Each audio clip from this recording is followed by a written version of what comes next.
Parte 4 das revelações da AMC, do Mistério da Estrada de Sintra, Dessa de Queiroz e Ramalho Ortigão. No dia seguinte, à hora assinada, apresentei-me em casa da Condessa.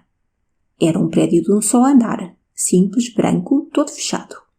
Abriu-se uma porta da rua, apareceu-me um criado vestido de casaca azul, com botões brancos, colete encarnado, calção curto. Era um homem velho, de cabelos brancos, polido e nédio como um embaixador, sério como uma estátua, penteado como um gentleman. Falou-me em francês e conduziu-me. As escadas eram pintadas e envernizadas de branco, luzidias como o peito engomado de uma camisa. Ao meio dos degraus corria um tapete de veludo passado em varetas de cobre reluzente. No patamar projetava-se da parede uma concha de alabastro cheia de plantas de longas folhas, em cima das quais gotejava a água de uma pequena fonte. No alto da escada a mobília era branca. As paredes forradas de verde, cobertas de molduras douradas, encerrando quadros a óleo. A luz, suave e alta, vinha através de vidros baços. Havia o ar sereno e o perfumado silêncio de uma tranquilidade elegante e feliz. Não me parecia o palácio de um fidalgo, nem o palacete de um burguês, mas sim o ninho doméstico de um poeta ou de um artista. Levantou-se um reposteiro e entrei em uma sala forrada de couro, circundada de sofás e de poltronas com estofos de marroquim cravejado de aço, grandes vasos de porcelana e alguns bronzes, um dos quais representava o busto da Condessa, assinado e datado de Milão. Um dos espessos reposteiros que cobriam as portas estava corrido e deixava ver, no meio da casa próxima, que era um salão antigo, um piano de ébano volumoso e longo, em cujo flanco se lia, em grandes caracteres de prata, o nome Erhard. Junto do piano, inclinado sobre um fauteuil, achava-se um violoncelo, defronte de uma estante de marfim. Sobre as chaminés de mármore haviam alguns livros e vasos com flores. Os móveis estavam dispostos de maneira que parecia conversarem baixinho em coisas delicadas e íntimas. Sentia-se que estava ali, domiciliada num aconchego feliz, uma existência espirituosa e contente. Percebia-se no ar e no aspecto das coisas o vago prestígio do perfume, da harmonia, do calor, que as pessoas que aí tivessem estado haviam derramado em volta de si, conversando, lendo, fazendo música. Eu tinha levantado os olhos de um livro sobre a mesa do centro da sala, quando vi defronte de mim, ao fundo de um grande espelho, uma figura imóvel, tétrica, espectral. Voltei-me rapidamente e não pude reprimir um grito de pasmo e de terror. Era a Condessa. Horrível transformação por que ela passara. Durante as poucas horas que haviam mediado entre esse momento e a última vez que a vira, a Condessa de W tinha envelhecido 10 anos. Os olhos, profundamente encovados, haviam tomado uma expressão apagada e imóvel. A carne tinha uma cor terra e opaca.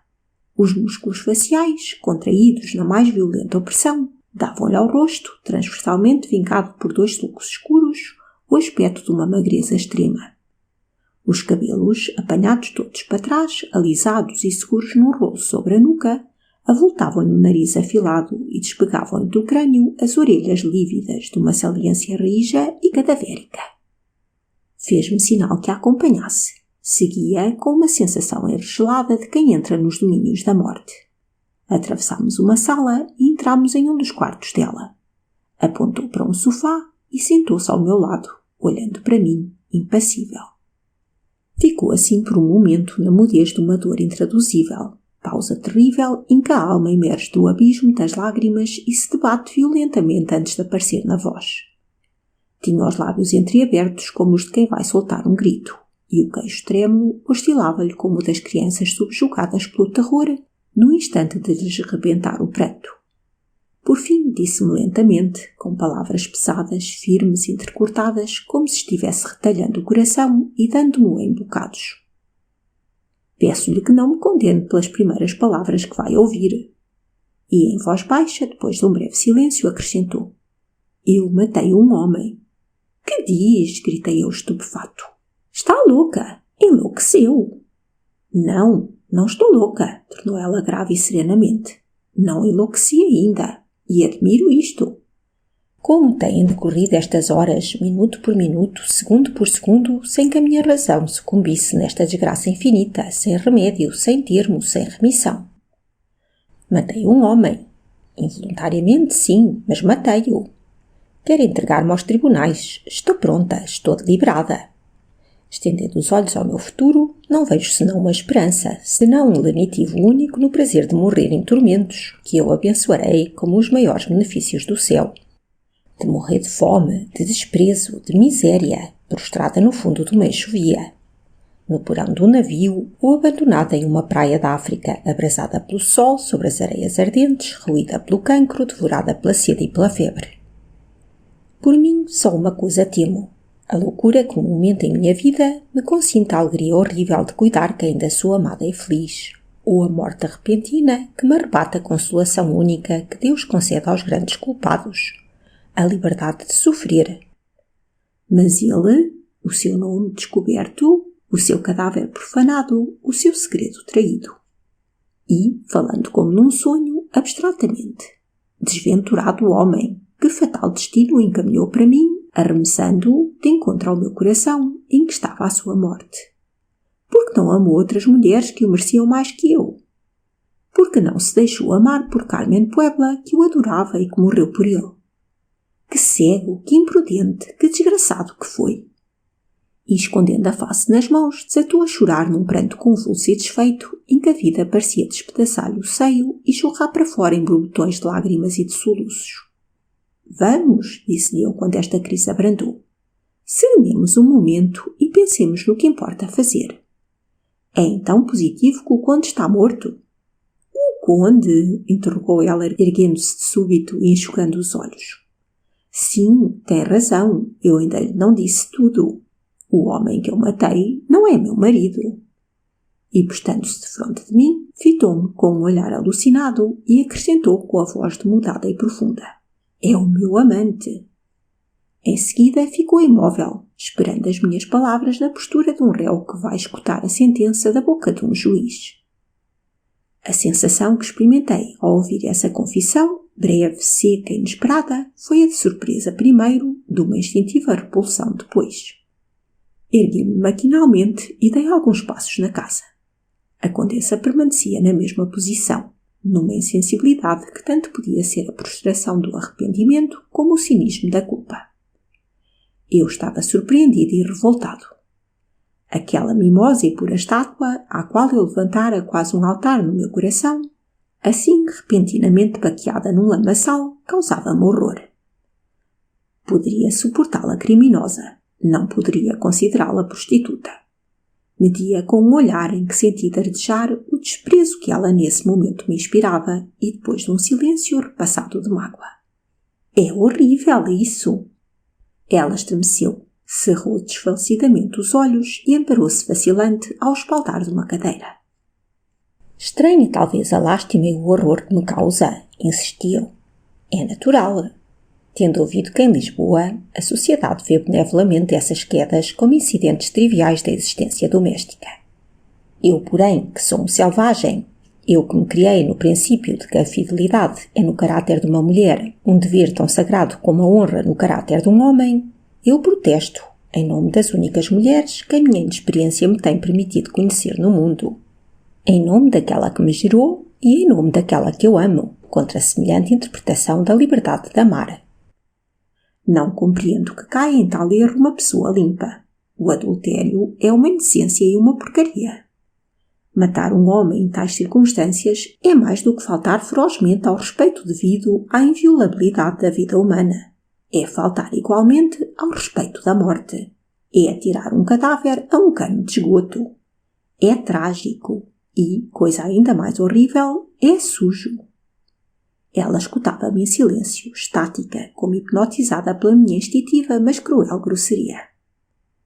De repente, sem uma exclamação, sem um grito, sem um gesto, caiu desamparadamente no chão, fulminada, inerte, como se estivesse morta. Quis chamar alguém. Ia a tocar no botão de uma campainha quando me ocorreu a inoportunidade de qualquer intervenção nesta cena.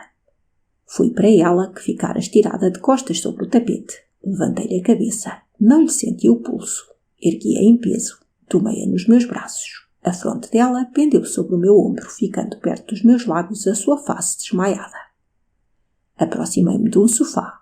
Depois, por um sentimento supersticioso de respeito, coloquei-a numa cadeira de braços e corri aos aposentos contíguos àquela em que estávamos.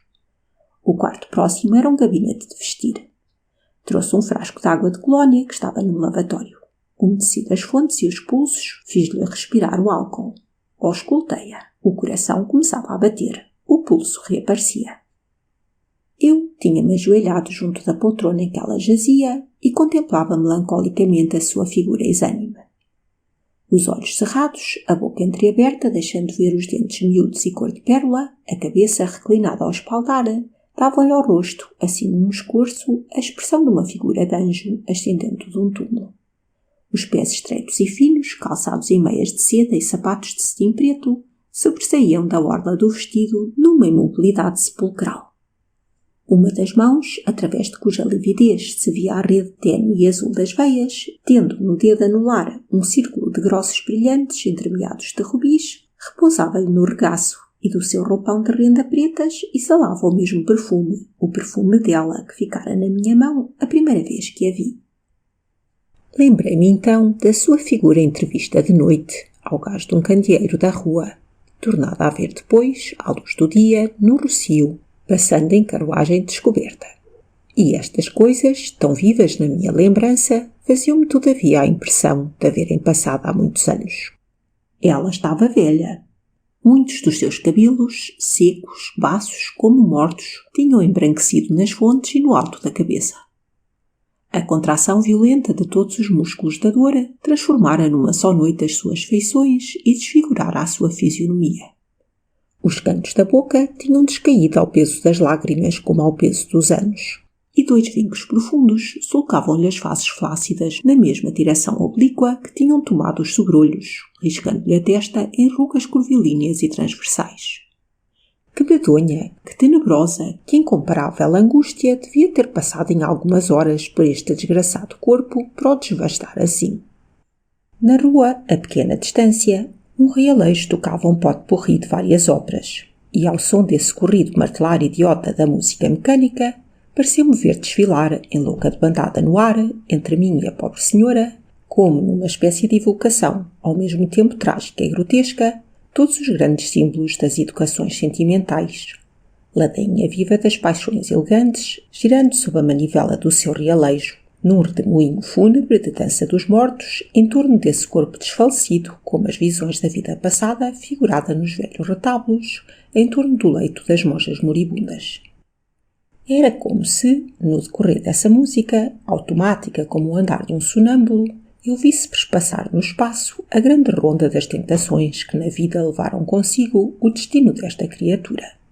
Os pálidos Manriques e os febris Manfredos, trazendo sob a capa das poéticas aventuras a bravura cavaleirosa de Capeador Rui de Bivar ou do paladino Rolando, a melancolia de Hamlet, a exaltação sentimental de Werther, a revolta de Fausto, a sociedade de Dom Juan, o tédio de Childe Harold, e toda a legião dramática das belas mulheres amadas, Francesca, Margarida, Julieta, Ofélia, Virgínia e Menon.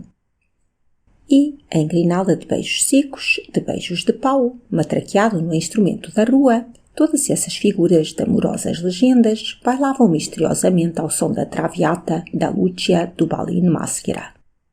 Amor, amor, amor, tal foi de certa a letra da grande ária que constantemente lhe cantaram através de toda a sua existência de mulher bela, instruída e rica. Foi nesse mundo moral que a sua imaginação habitou e que se fez o seu pobre espírito de linda criatura ociosa e desejada. Como poderia ela adivinhar a honesta serenidade dos destinos simples no meio de uma existência tão complicadamente artificial como a sua? Fora dos interesses da elegância, da moda, talvez da arte, que conhecia ela de sério e de grave na vida, senão a religião e o amor. Tinha um missal e um marido. É pouco para o equilíbrio de uma alma, principalmente desde que o missal cessa de convencer e o marido cessa de amar. As que têm um salão, uma carruagem, um camarote na ópera, um cofre cheio de joias, um quarto cheio de vestidos, não podem ser as singelas mulheres que passam a vida a dar de mamar aos filhos e a vender cerveja, como diz o Iago de Shakespeare. Nem podem resumir o seu destino fácil em ter filhos, chorar e fiar na roca, como diz Sancho Panza. Esta não vendia cerveja. Não a ensinaram a fiar, chorou apenas. Quem sabe se na sua dourada existência a amargura das lágrimas a não compensou hoje de tudo quanto ignora da amargura da vida. E tive uma paixão sincera, com um remorso profundo, das palavras cruéis que lhe dissera. Que poderia eu fazer para a salvar? Não sabia. Achava-me por aí resolvida tudo, a sacrificar-me inteiramente para lhe valer. Devo dizer também que, vendo-a, ouvindo-a, eu não supus nem por um momento que no homicídio de que ela se acusava pudesse haver o que se chama verdadeiramente um crime. Isto é, uma intenção infame ou perversa. Um criminoso, um cobarde, um assassino, nem chora assim, nem fala assim, nem se denuncia, nem se inculpa, nem se entrega por esta forma a uma pessoa quase estranha, quase desconhecida. Ela tinha-me dito com a mesma simplicidade com que o gritaria da janela para a rua, sem a mínima preocupação de se salvar. Cheguei a pensar por um momento que não tinha diante de mim senão uma estranha nevrose, um caso de alucinação, de delírio raciocinado. Mas o delírio não faz padecer tanto. Tenho visto muitos loucos no hospital. A expressão deles, ainda a mais dolorida, não apresenta nunca a profundidade desta. É preciso ter toda a integridade da sensibilidade e da razão para sofrer assim. No padecimento dos loucos há um não sei quê, sem nome talvez na sintomatologia do sofrimento, mas a que poderíamos chamar a isolação da alma. Ao voltar a si, a Condessa parecia um pouco mais calma. Para evitar um recrudescimento de excitação, proveniente de uma longa narrativa de episódios que me pareceu discreto evitar, um pouco como estudante de medicina, principalmente como homem honrado, disse-lhe: Sabe mais alguém deste caso? Sabe-o a minha criada de quarto, a que me acompanhava ontem quando nos viu, e sabê-lo-á, dentro em pouco, meu primo H, a quem hoje escrevi. Meu primo, porém, está em Cascais. O morto é um estrangeiro. Ninguém, a não ser meu primo, o conhece em Lisboa. Ignorava-se mesmo que ele existisse aqui.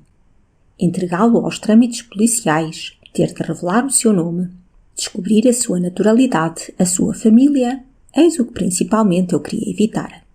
Conseguido isto, entrego-me aos tribunais. Mato-me, fujo, enterro-me viva, como quiserem.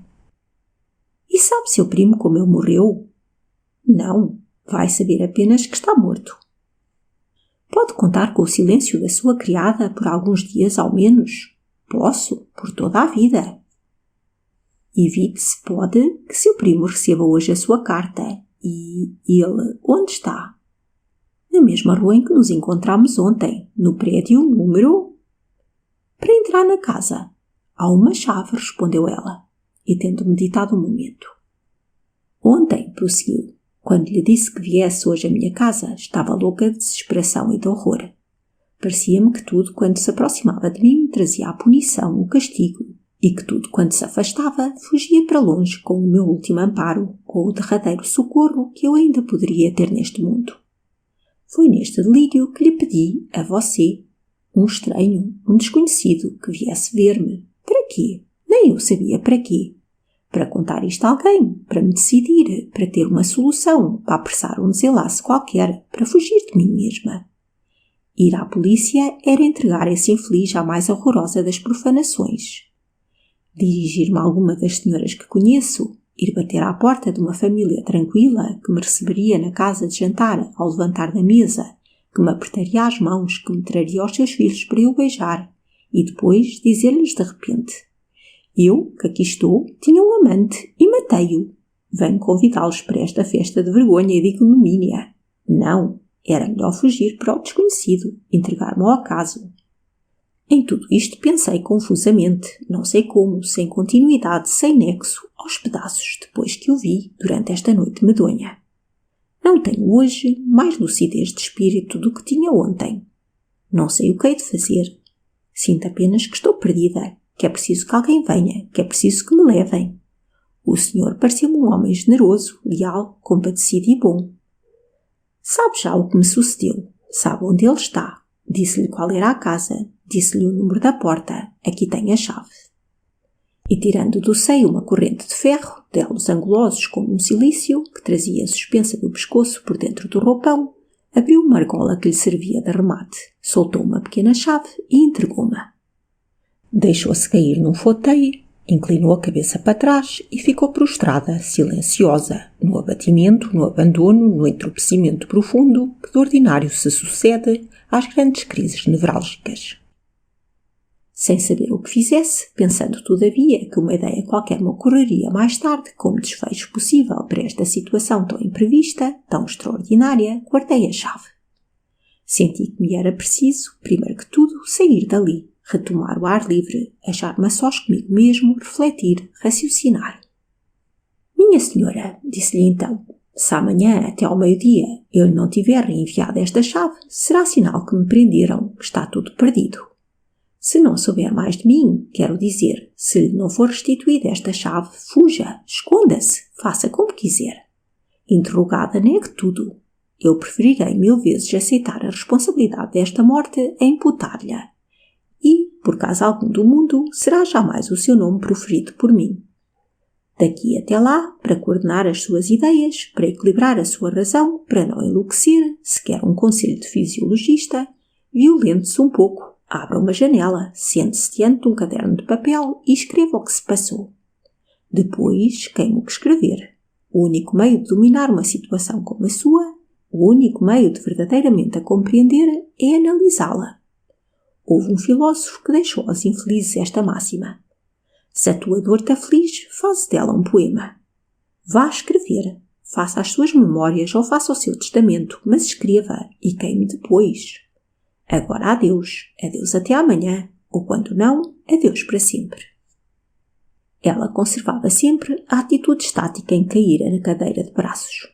Tinha a boca entreaberta, o lábio inferior tremia-lhe com esse tocante gesto infantil que toma a desolação no rosto das mulheres e grossas lágrimas silenciosas corriam-lhe em fio pelas faces e gotejavam lentamente nas rendas do vestido. Fez um movimento para se erguer, procurando articular uma palavra de agradecimento.